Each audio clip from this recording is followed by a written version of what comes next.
Subculture Talk. I am your host, Pat626. I normally host Subculture Shock on Twitch Sunday nights.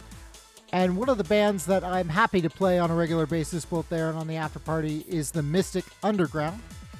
And tonight in the virtual studio, I've got Vladimir, Valette, and Ben Socci. How's it going, guys? Hey, how you guys doing out there? Hello. So, you guys, last I checked, you're the Mystic Underground, right? I got the right guys? Yep, we're the right guys. Okay. Yep. All right.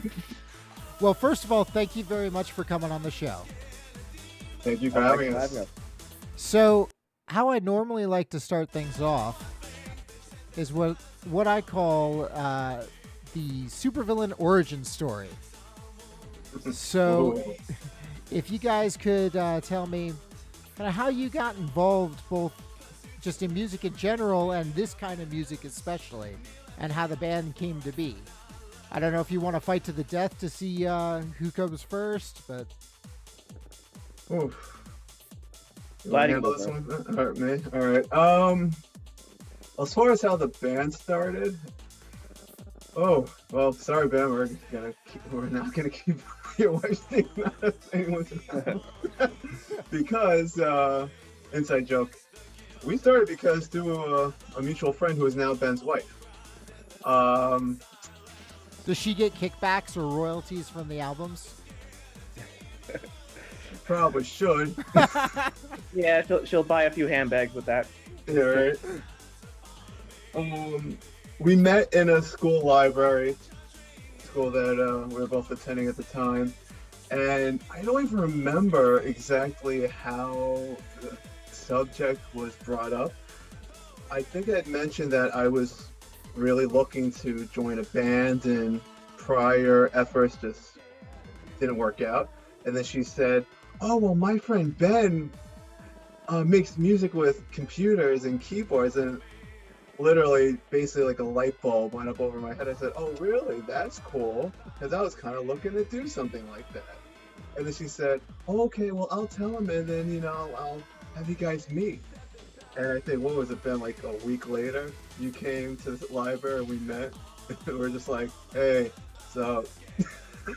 Yeah, and I'm like, yeah, I got a couple songs already that I wrote, and so I sent him the songs, like 3 or 4 tracks, I think it was. Yeah.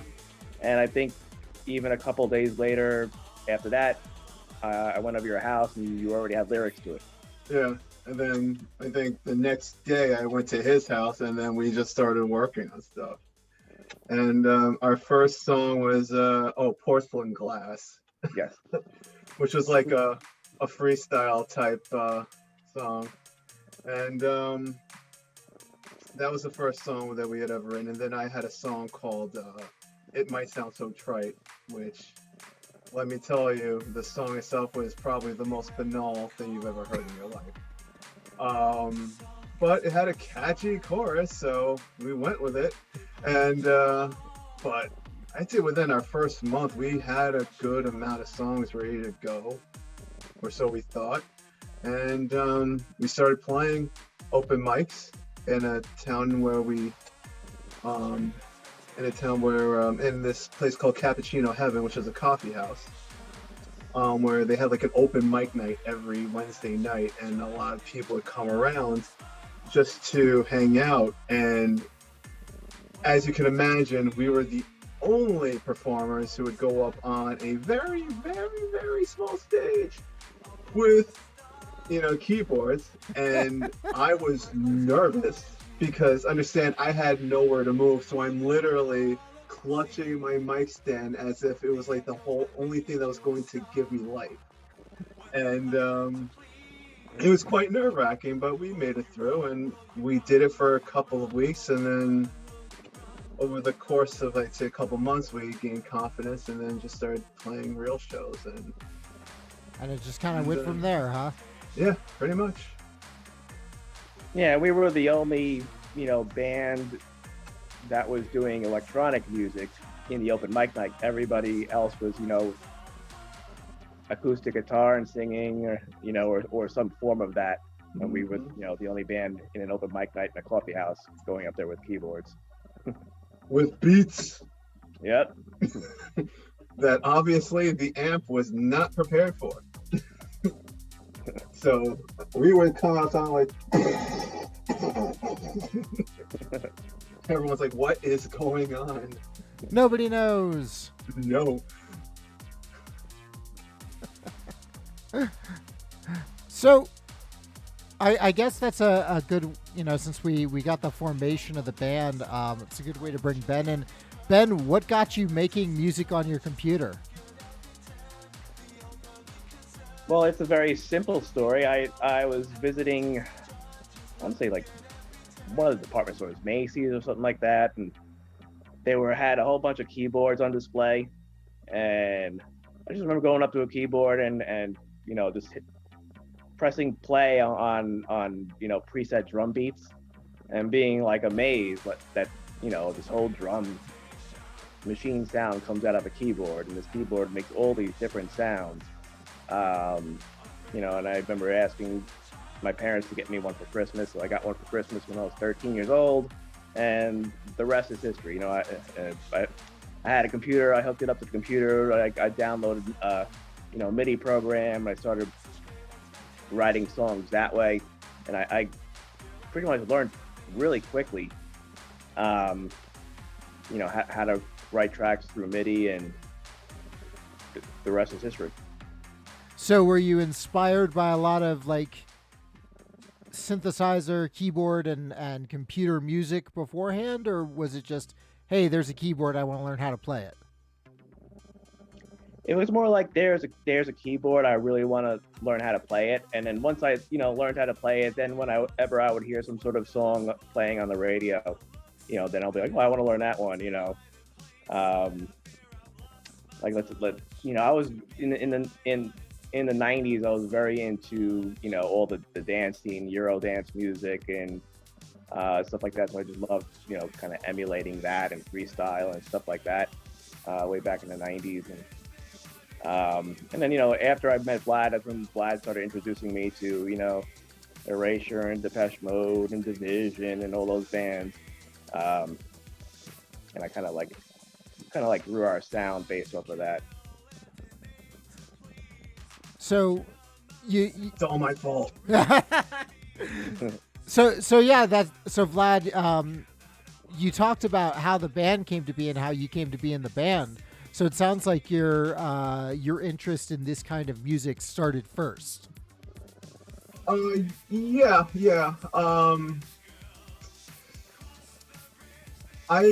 Growing up, I was always into like a lot of new wave and post-punk and rap music and basically everything. I was glued to like those old school music video shows. Yeah. On a Saturday morning, I would just sit there and just lying prone on the floor, just like watching the team go, wow, I want to be like them.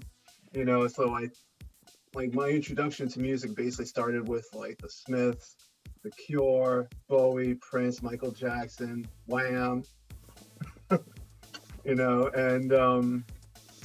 but as my taste refined and I became more and more into electronic music and then ultimately like the modern synthpop scene, I just became enamored with a lot of bands like Ben mentioned Division, Mesh, Wolfshine, B-Born Baton,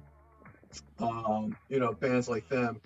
And I took a lot of influence from them, and I realized that we could do something like that.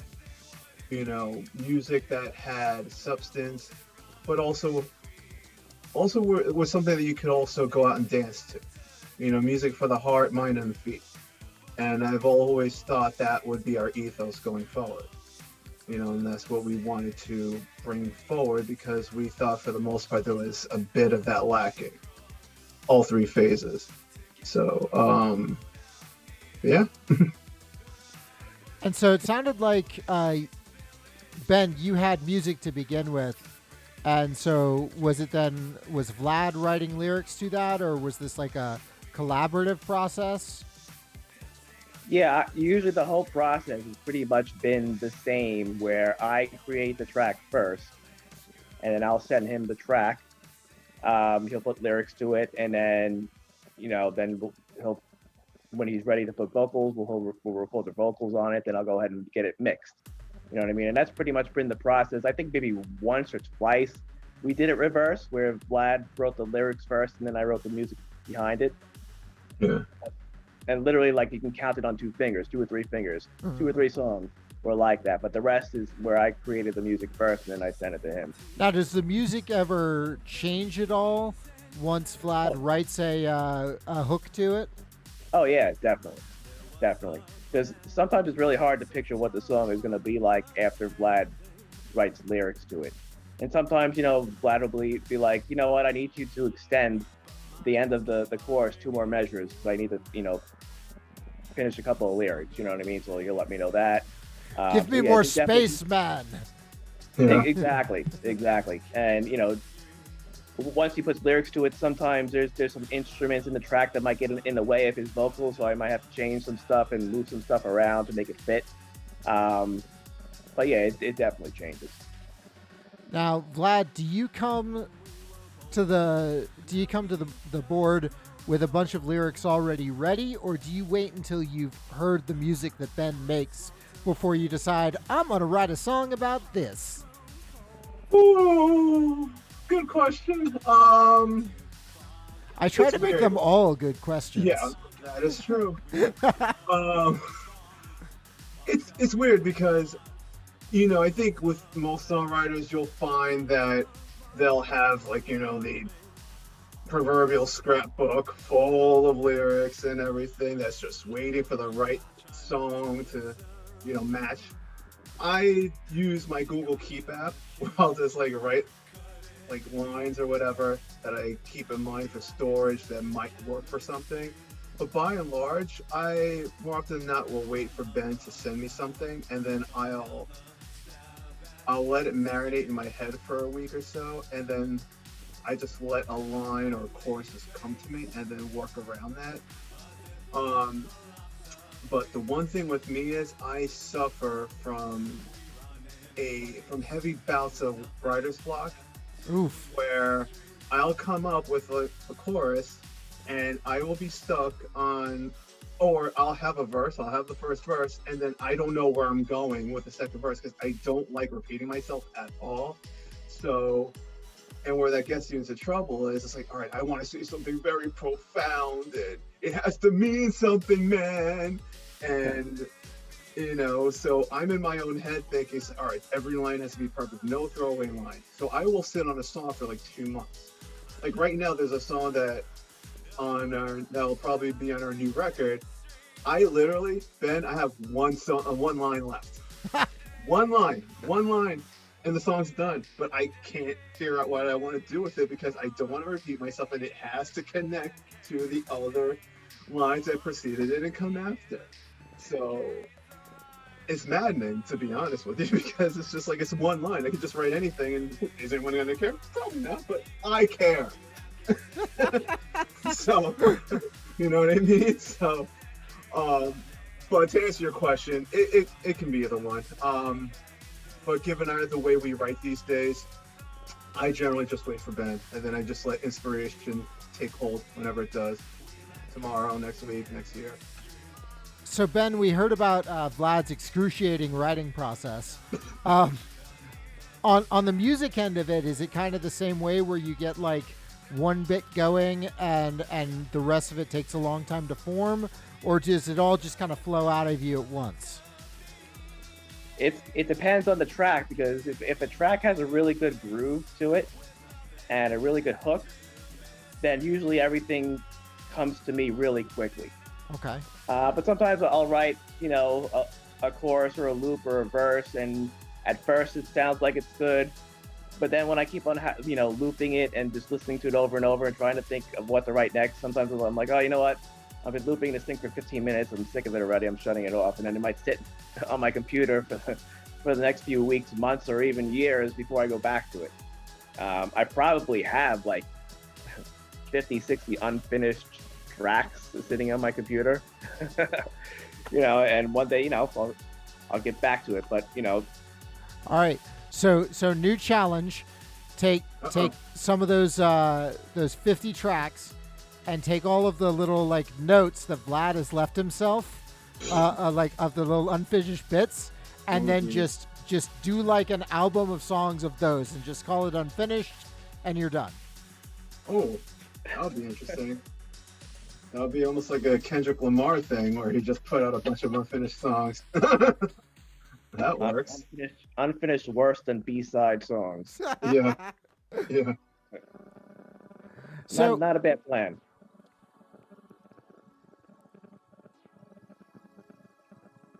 So whereas Vlad has talked about, you know, the need to kind of sound profound, what are you trying to do with the music then, Ben? To make it sound profound, I mean, my goal is to basically make it sound really good. Okay. You know, that's been one of our struggles in at least the very beginning when we were first writing songs. Is, you know, how do I make it sound good? How do I make it sound pop friendly, radio friendly? Which I think I solved after I went to audio school. That was one of my biggest things. Was, you know, I could write and perform songs really good, but whenever it came to mixing it down on a computer, it just wouldn't come out right. So when I went back to school and I got my audio certificate, then everything fell into place. So basically that's our goal. Just we want the tracks to sound really good, really radio friendly, compete with other artists, so that, you know, when you're going from track to track, it doesn't sound like garbage, for lack of a better word. Vlad, are you in the chat right now? Oh, busted.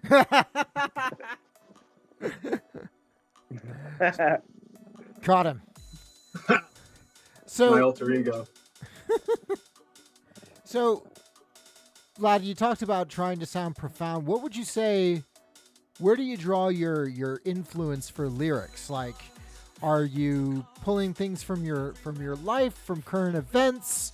You know, since you have this goal to not just make it sound good, but also make it mean something, where do you go to find that meaning? I wish I had a concise answer. Oh, dude, have you seen this show before? Yes. Concise doesn't matter. Just make it honest. Honestly, a lot of our songs, I generally take parts of my own life. Okay. And then apply them, and then like expand upon them. But I also will pull things from what is happening around us, me in general, how I tend to internalize a lot of the things that I come across and see happening around me. And I really, especially with the last record, Wrapped in Riddles, I really focused on not personalizing the song so much and being a lot more sarcastic and sardonic in a way, where it's just like certain things like love or, you know, politics, and just emphasize the ridiculousness of it all. So I wondered about that because the chorus to a certain chemistry, could it be we lack a certain chemistry, another time, another stab at history? I wondered if there was something in there, like it didn't sound like a completely honest question. It sounded playful in its delivery. Yeah, there was.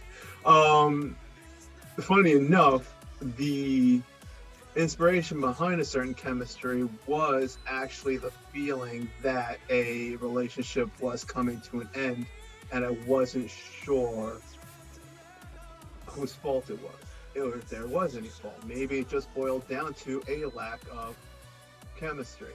But I didn't want to present it as the typical boy meets girl, boy breaks up with girl you know, things happen. I thought that's where I actually kind of developed an inspiration from Sam Cooke. You know, don't know much about history. Right. Okay. And I was like, all right, let me work with that and see if I can incorporate that. Where in that song, it was about, hey, you know, I may not be the perfect guy, but I may be the perfect one for you. I flipped and just said, no. These subjects and everything are just exactly showing why we don't work. You know? And I was expecting Depeche Mode, and I was even expecting the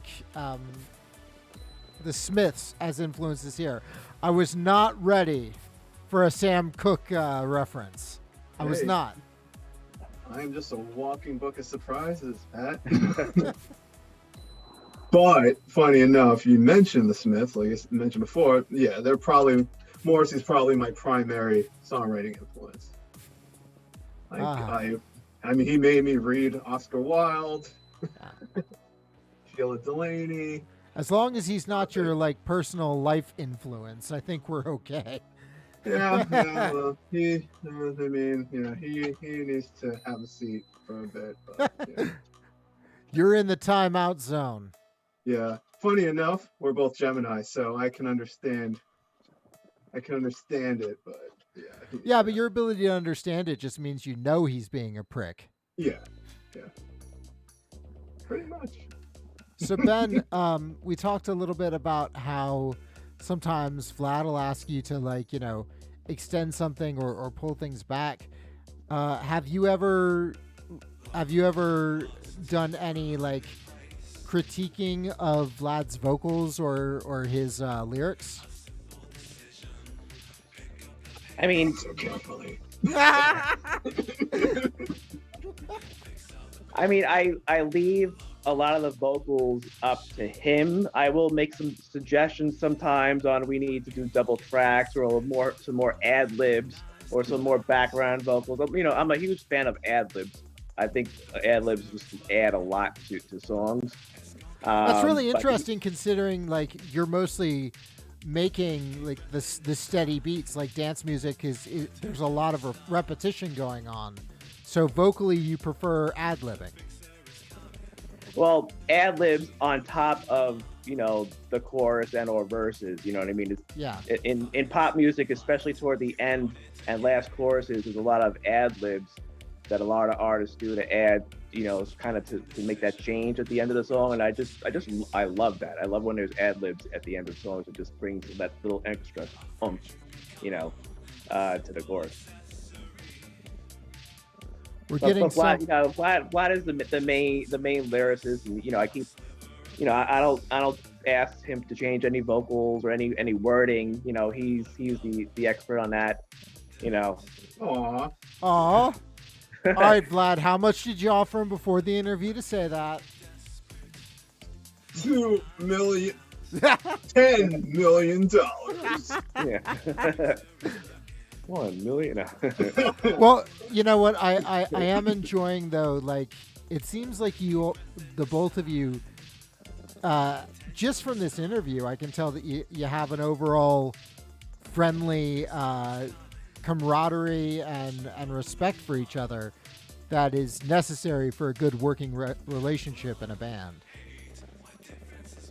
Yeah, I agree. It's kind of like we have, you know, defined roles. You know what I mean? It's simple. I'm the music, he's the vocals, and if you just keep it like that, it goes smoothly. It's an Eddie and the Cruisers moment there. Words and music. Pretty much. It's like you know, Opportunities by the Pet Shop Boys. First line. All right, so I was gonna say, who's the looks, who's the brains here? Ben's got the looks. I mean, I guess I have some brains, but I don't know if it's enough. That's not how Opportunities goes, man. Yeah, I know it. Except the third line, you know, let's make lots of money. That doesn't happen. Hasn't happened yet, huh? Still waiting on that one? Yeah. Yet. Exactly. So I guess that brings up, is this something that you're trying to turn into a full-time gig, or are you just doing it because it's fun as hell?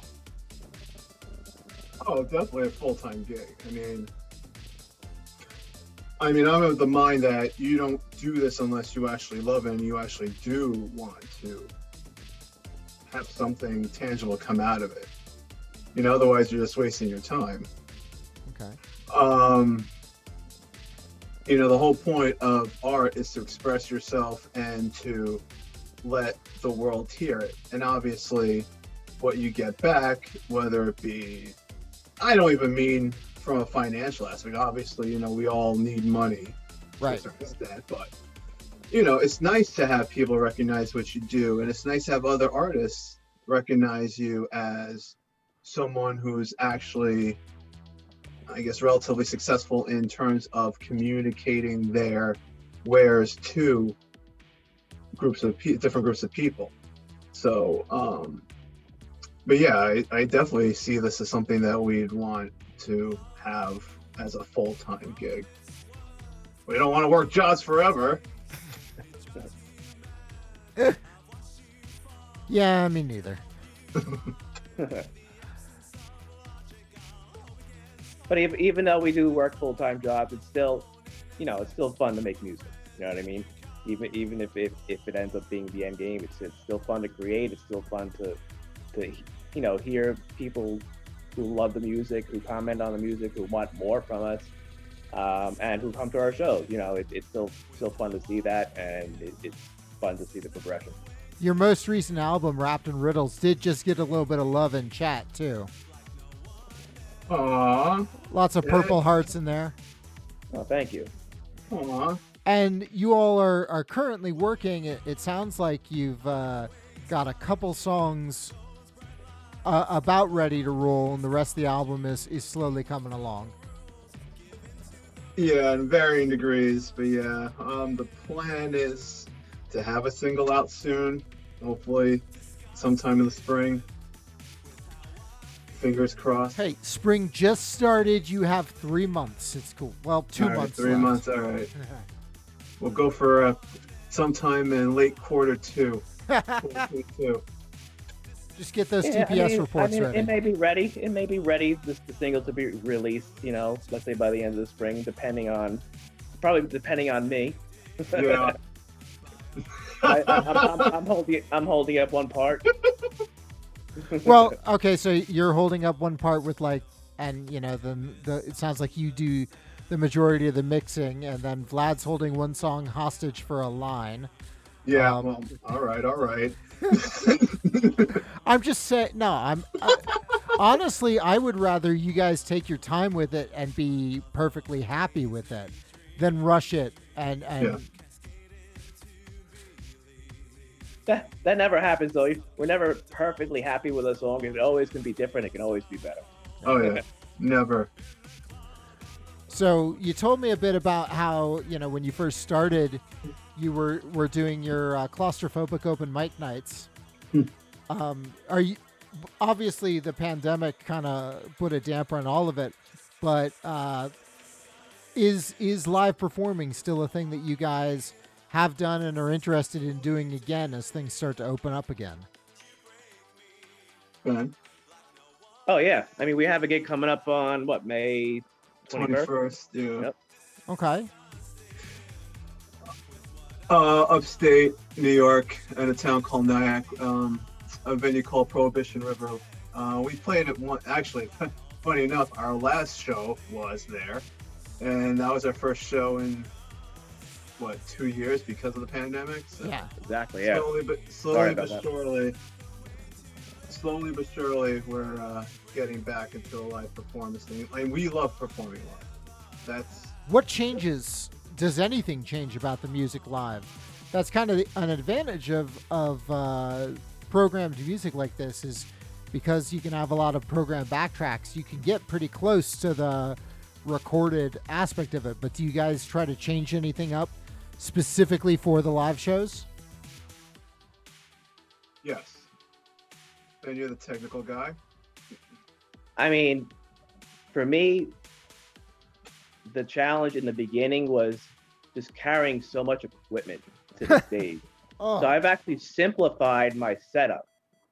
You know, I mean, the last show that we had in November, I just brought one keyboard, one stand, everything was out of the one keyboard.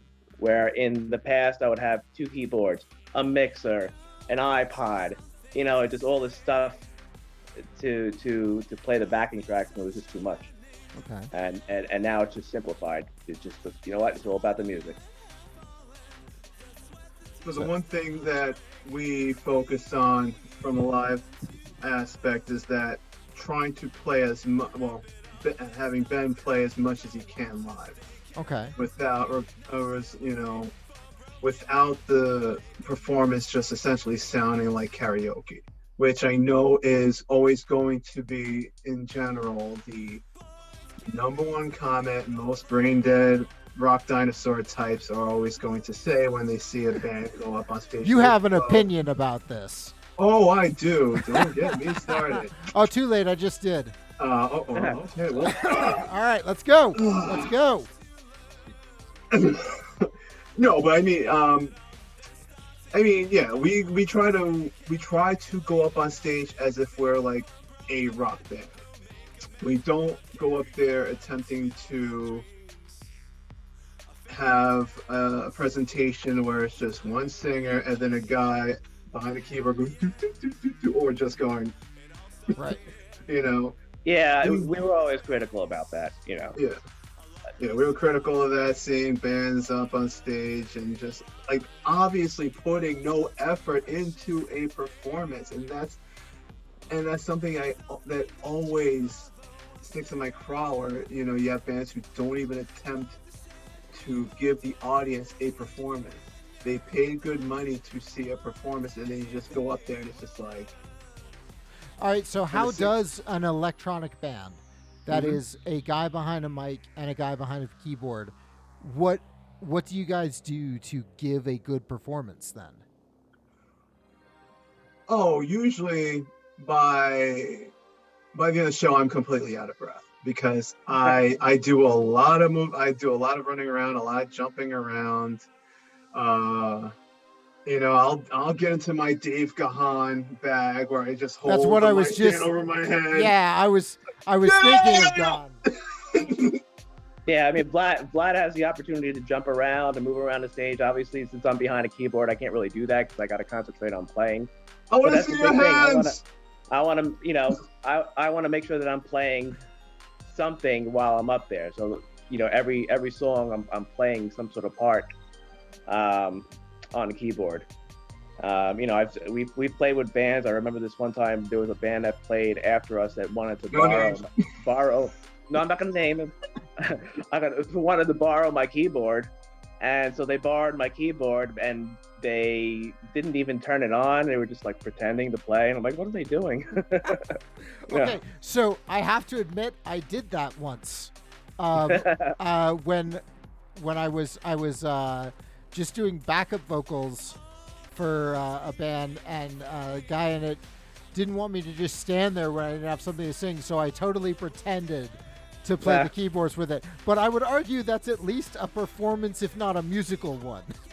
Oh, sure. But at least you're trying. You're a good actor. Exactly. Should have got an Oscar for that role. Yeah, right. Some people actually, they came up to me afterwards like, wow, you play so well. We didn't know you could play live keyboards like that. And I'm like, yeah, me neither. It's like, I don't know what came over me. Magic fingers, yeah. Did they come up to you and slap you in the face? Ooh. Not for that show. Different show. Yeah.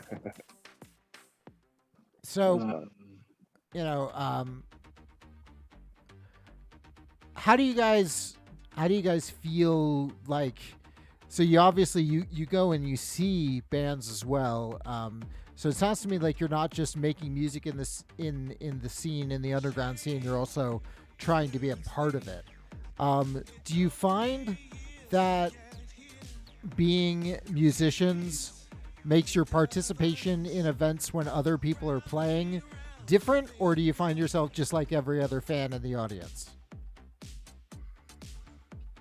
That's a good one. Me personally, I'm a fan of music. I'm a total music fanboy. So when I go to shows, I want to be immersed in the live experience. I'll hop up and down. I'll, mouth the lyrics. I'll, scream a request, and obviously no one hears it, but I hear it. But also the one thing, and I'm sure most musicians can attest, it's a case where you're still enthusiastic, but when you are a peer, you also focus intently not only on the experience, you're also focusing on the players on stage. It's like, are they really playing? Yeah. Okay, or you look at the guitarist, you look at all the subtle nuances, the drummer, you're actually paying attention to the craftsmanship and the technical ability, and you tend to focus on that so long that sometimes you forget you haven't moved in 10 minutes. But you're having a great time. It's just you've gone into a different role in terms of you've gone from total fanboy to almost like a curator in your own mind. Huh. And I always found that fascinating because it's almost as if you don't know how to switch back and forth. Is that your experience as well, Ben, or? Yeah, I mean, depending on which band plays, if we're playing with a bunch of bands at a show of ours, sometimes a band that I've never heard of will go up on stage and they'll be like, "Wow, these guys are good," and I'll both enjoy the music and maybe learn something from them. And then obviously there are a lot of other times the band will play and be like, "Oh my God, these guys are horrible." We'll just take, me and Vlad will take a walk outside and discuss some other stuff. Okay. So then on the subject of kind of the participation in the scene and with other bands, and just kind of even a bigger picture of it,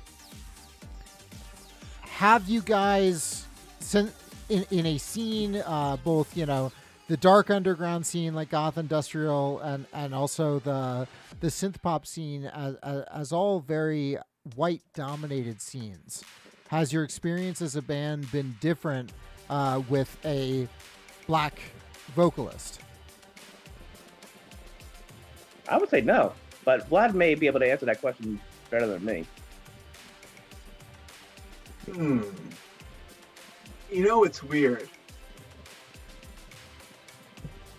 because I've often looked at it where I knew going in it was a space where I was always going to be an other, but I wouldn't let that deter me, because instead of seeing that as a form of weakness or something that would hold me back, I looked at it as a strength, in that it offered, by default, just by the color of my skin and entering that space, I would offer something different.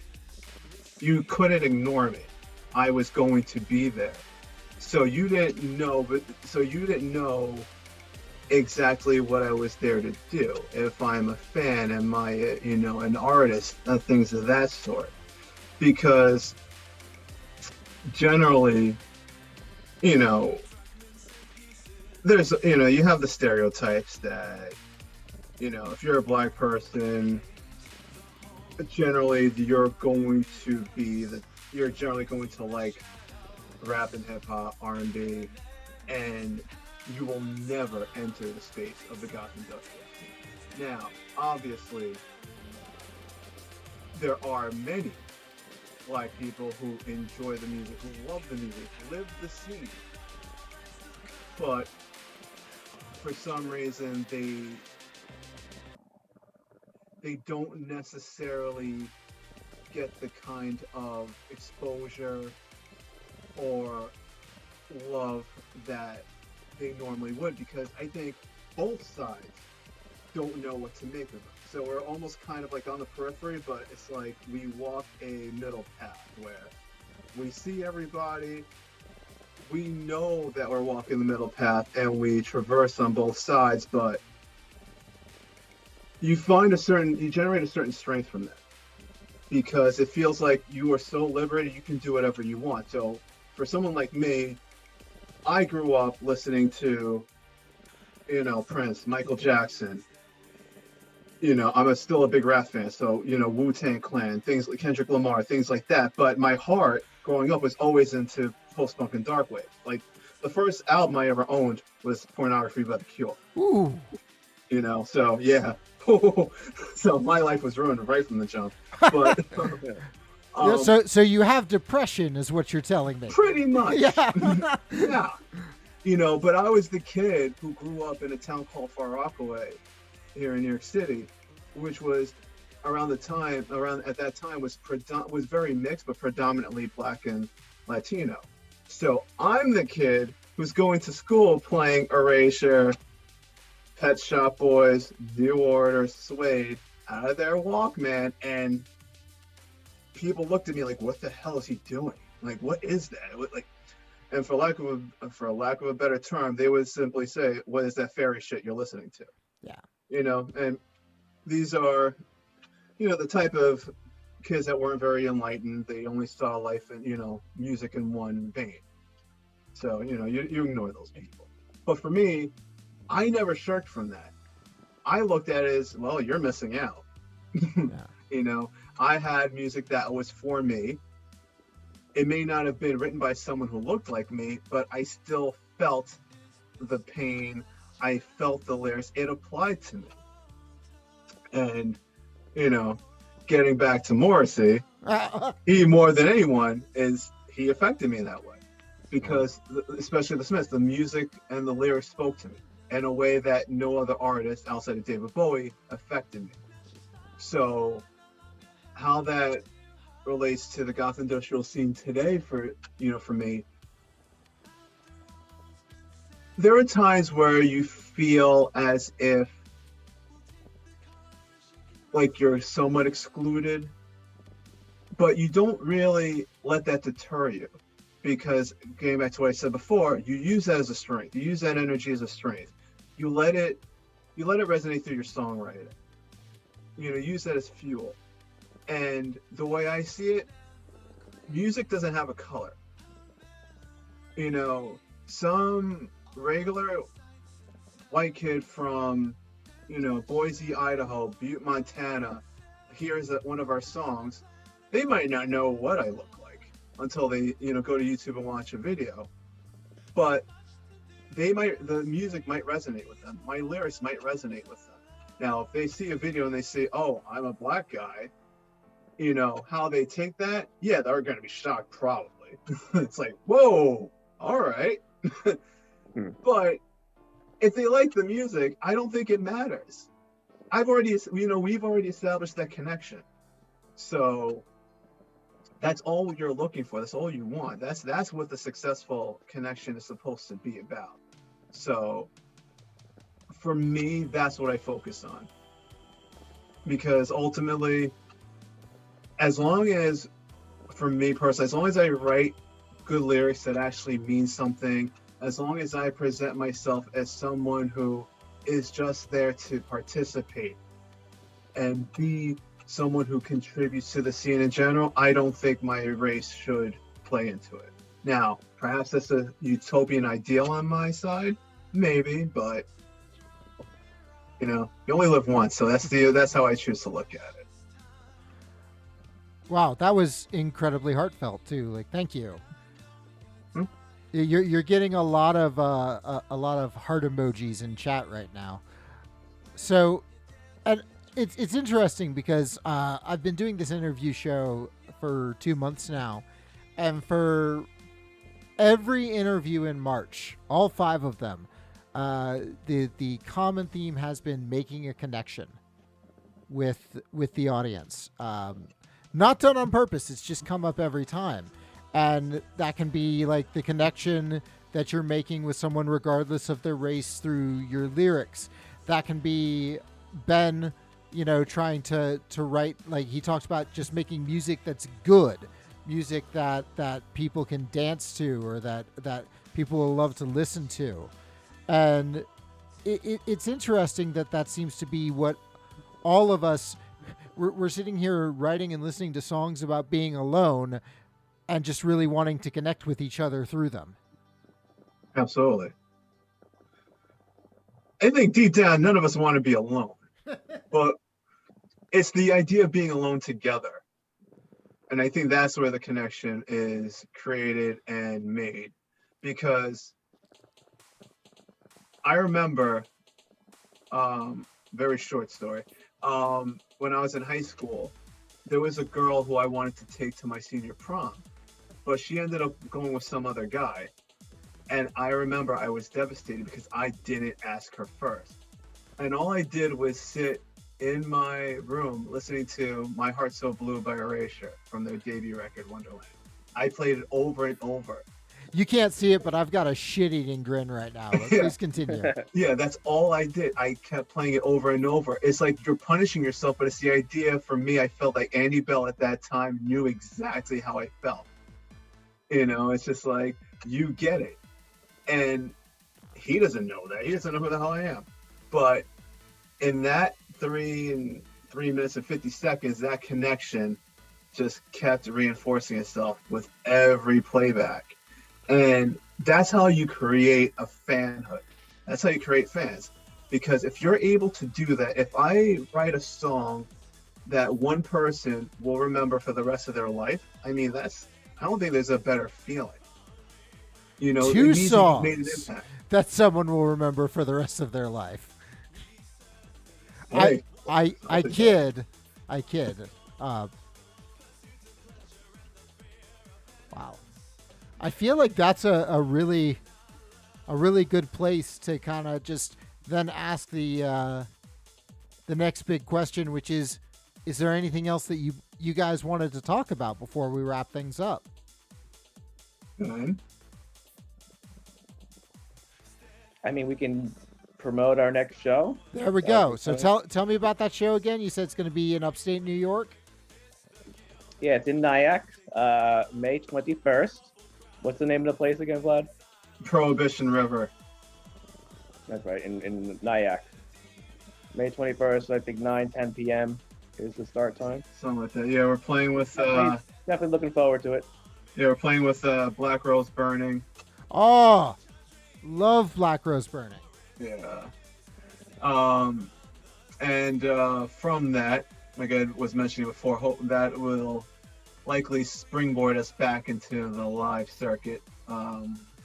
We'd like to get on the road to play some shows, hopefully down the Eastern Seaboard, just to get these new songs on stage, because funny thing is, because of the pandemic, we never, outside of one show, we didn't play any songs from Wrapped in Riddles. We played a few at the last show, but there were songs that, including a couple of my personal favorites on the record, we haven't performed live yet. So we haven't road tested anything since our prior EP. It's like they were cryogenically frozen.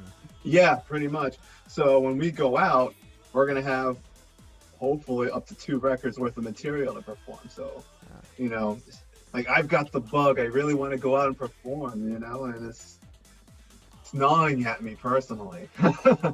So I want to go to shows. How to play. Yeah, it's definitely been a very interesting 2 years, because prior to the pandemic, Vlad and I would perform songs first, then record them. Yeah. Where when the pandemic hit, we put out this album without performing those songs. So that's like the first thing we ever did that. Yeah, that was pretty crazy. Yeah. And now you just want to see people shaking to them. Exactly. Yeah, I get it. So in the meantime, until you've got more live shows, where can people find your music? Well, Pat, I'm glad you asked that question. Yeah. It's almost You like can I work in find that. radio. You can find the Mystic Underground's music on Bandcamp, Spotify, SoundCloud, YouTube. Napster, YouTube, LimeWire. You guys have like music videos up there now too, right? Yes. Yeah, so you've already got music videos up there. We've got quite a videography where you can see my mug try to emote as badly as humanly possible. And we've got a bunch of videos. We're working on another one now for our new single that we should hopefully have out soon. Excellent. Well, I'll play it once I get it. Awesome. I interrupted you, Ben. What were you going to say? The video is waiting on something from me. At least he admits it, folks. Yep. Right. Well, thank you all very much for coming on the show. Really appreciate it. Thank you Thanks for having us. And DJ D42 of MTV TV is like, a new music video, you say? So. Yes, Diana, new music video coming soon. Yeah. Well, awesome. Again, thank you guys very much. For those of you that are watching live, stick around. The Afterparty's up next for 2 hours of beatmatched mixshow. For those of you watching on YouTube, hey, you just heard it. There's a whole videography of the Mystic Underground that you can check out. So get to it. And I'll see you guys around. Thank you. Bye, everybody. Bye, everybody.